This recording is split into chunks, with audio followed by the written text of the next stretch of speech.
welcome back. Josh Hardy here with Hardy Brothers Outdoors. I'm standing here in a first-year clover field at one of my favorite spots on the property. We call it the Lone Pine.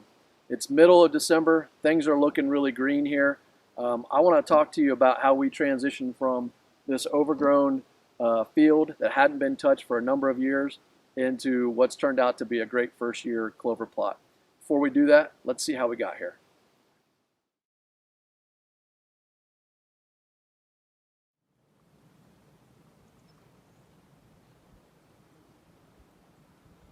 So we're starting to name different areas of the property because it gets it's getting a little monotonous and confusing when you have to describe everything and use 15 words to describe it. So we're going to call this the Lone Pine. It's a nice little, probably 2-acre field, a lot of thick stuff. We'll put a clover field in here as well. But when I first bought the property,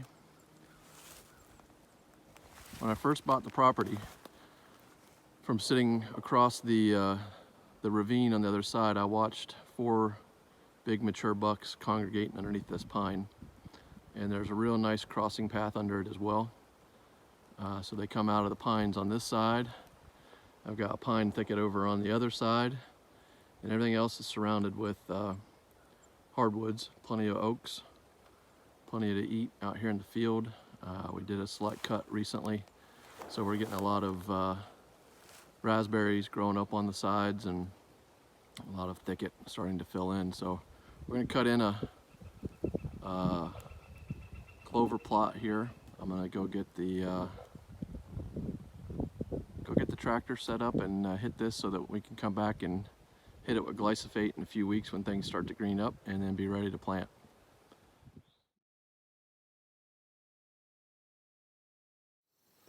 Hey, welcome back. Josh Hardy here. Really excited to be here today. I am in one of my most favorite places here on the property. I call it the Lone Pine. And it's the Lone Pine because we have one mature pine here in the area. But this is about a 1.5 to maybe 2-acre former pasture that hasn't been pasture land for probably 15 years. So I've had the property for 5 years. I've seen a ton of bucks crossing through this area. In fact, Jason and I in 2015 took our largest bucks to date, or up to that point, within a very near proximity here. And I was able to pinpoint where they were crossing and see exactly where they were coming from, to and from this field. In fact, a lot of the times they were congregating underneath this pine closer to the rut. So there's a lot of things going on in this area of the property. As I mentioned, it hasn't been pasture for 15 years, so we got a lot of early successional growth.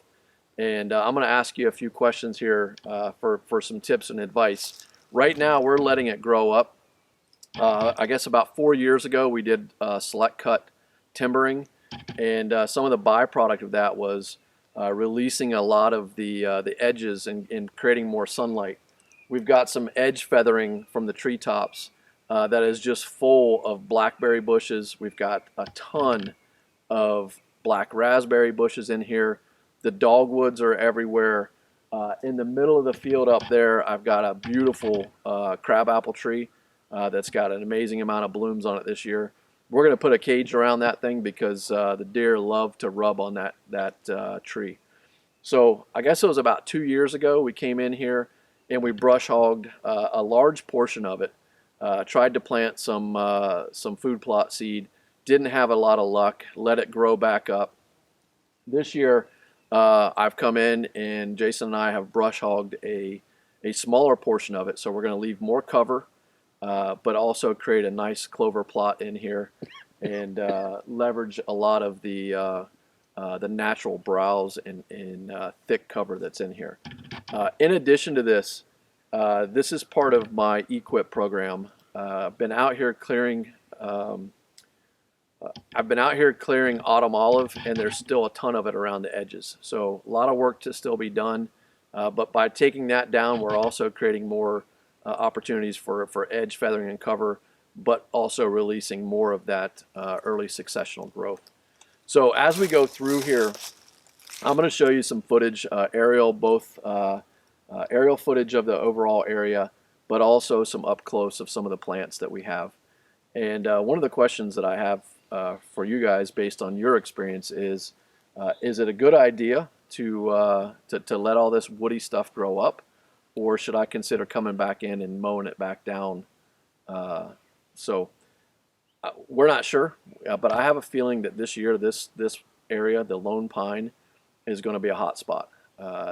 We've already come in this year, mowed everything down. We're going to let it green up before we hit it with glyphosate, and then we're going to either till or no-till drill in some food plots. The other thing going on here is this entire edge here has mature oaks, so tons of white oak and acorn activity in here. Pretty excited about the traffic patterns. Find tons of sheds out here in this area. So this is going to get a couple nice blinds this year, and we'll continue to improve the access to it. To my left is a pine forest. So there's nice pine area that I see a lot of bucks coming out of that as they travel between properties. And over behind me and to the right, there's a significant amount of very dense autumn olive that we've called some of our bucks from. So great habitat. We're going to make it better, and you know, hopefully we'll be showing you some more big bucks and some footage coming out of the Lone Pine later this year.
That tilled up nicely. Now I'm going to put down some seed. I think I said Ladino earlier. It's Ladino clover, I believe.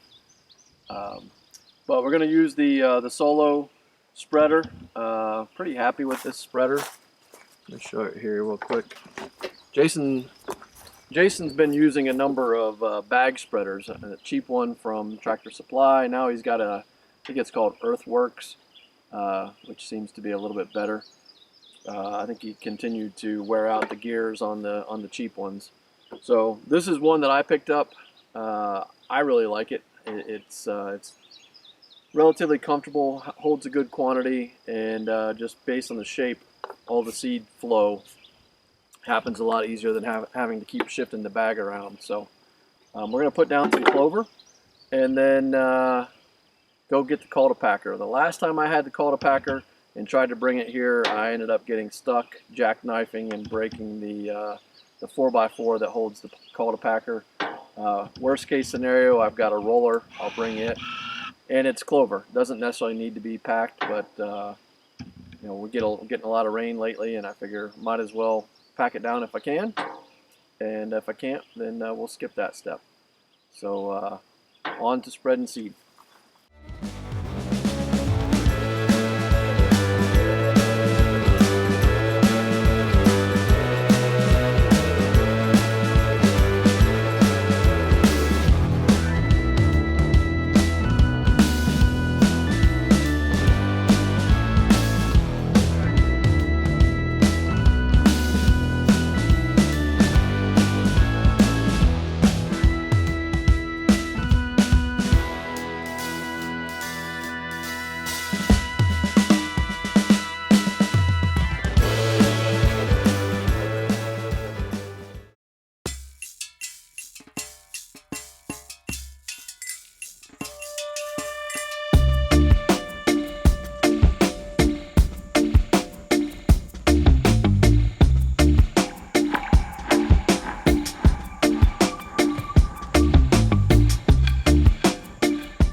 I'm standing here in the lone pine, and I'm in about knee to shin high ragweed everywhere. And I'm hearing that the deer actually like ragweed, and it's high in protein. So I think I've got a successful plot of ragweed here.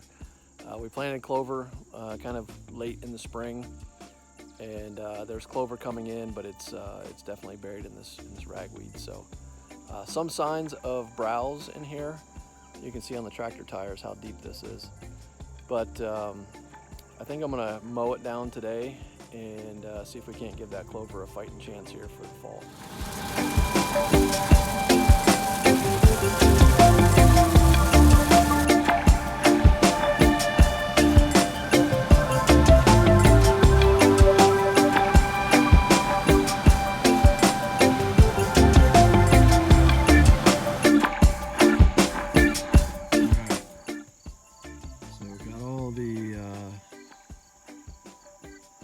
Ragweed mowed down. Clover actually is looking pretty good underneath there. The other thing that this plot has a lot of is horse nettle, which I'm not sure if one of the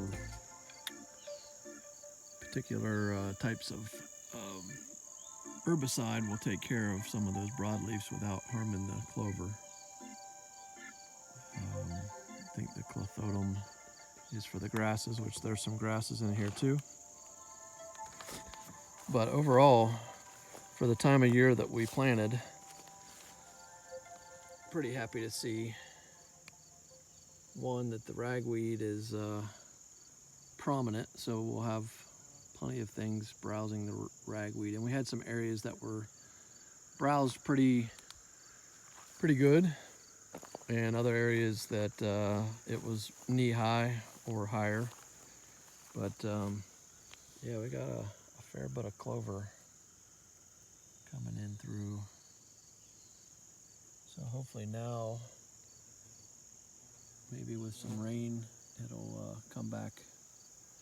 And right when I jumped on the tractor, I jumped a deer somewhere in here, came running across the top of the hill. So looking pretty good.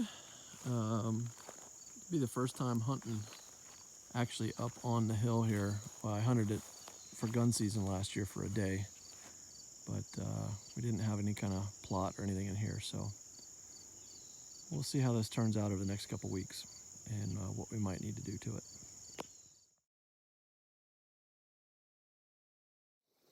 All right, so now that you can see the amount of work that went into this, you know, we started early 2020 with that process, and as I mentioned, it's December now. There's a number of things that could have been done better. I had the soil tested, and it tested a little bit low on a number of things. We'll put the soil test up here. So I bought pelletized lime and some fertilizer, but I didn't get a chance to put it down. What we did do though was we put down 4 types of clover. We had Ladino, red, crimson, and resurrection clover. And we did that because we're not quite sure which one's going to do best. We had a mix of perennial and annual. So we'll have the return of clover next year. But we haven't had the same success everywhere, so we found by using that mix, and clover's cheap. We just buy it from the local co-op. It's cheap enough that we're willing to give it a shot. And so we're really happy with the fact that it's come in as well as it has. It's still green. We're still seeing deer feeding in here in mid-December on very green and healthy clover. But as you saw, I had knee-high ragweed. And I know folks are saying ragweed is one of the highest protein sources, crude protein things that deer will eat. They weren't eating it. So it was either too mature, and I think what kind of happened here, I cut it down. I didn't know how much clover we were going to have afterwards. I think it might have acted a little bit like a cover crop. You can still see a lot of the stubble here in the field.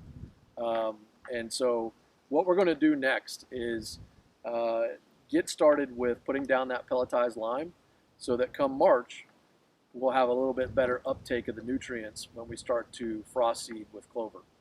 So we're going to show you a little bit more around here. We've got some pretty sizable rubs and some active scrapes still going on right now. We didn't hunt it this year. This is lined with white oaks. It's a good spot.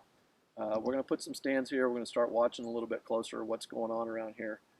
But we're just really excited to see that we've transformed this from overgrown, worthless habitat, frankly, into a great food source, surrounded by cover, surrounded by other food sources, and soon going to be some new trees in here that we're going to plant first part of next year.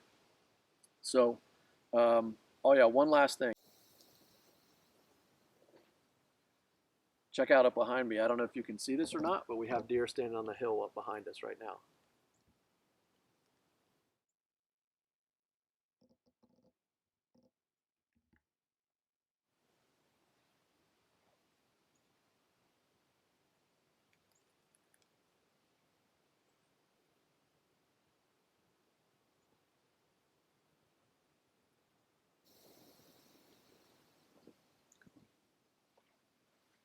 How's that for habitat? All right, so there we go. We had a deer on its way in to possibly feed here tonight, and interrupted dinner. So we're going to wrap things up. The last thing I wanted to mention was IMOX. We're going to use IMOX in the spring to knock down some of the grasses and broadleafs, and maybe that'll take care of this proliferation of ragweed. I mean, this whole place was ragweed, as you saw, and who knows, maybe the early stages of that ragweed will help feed the deer as well.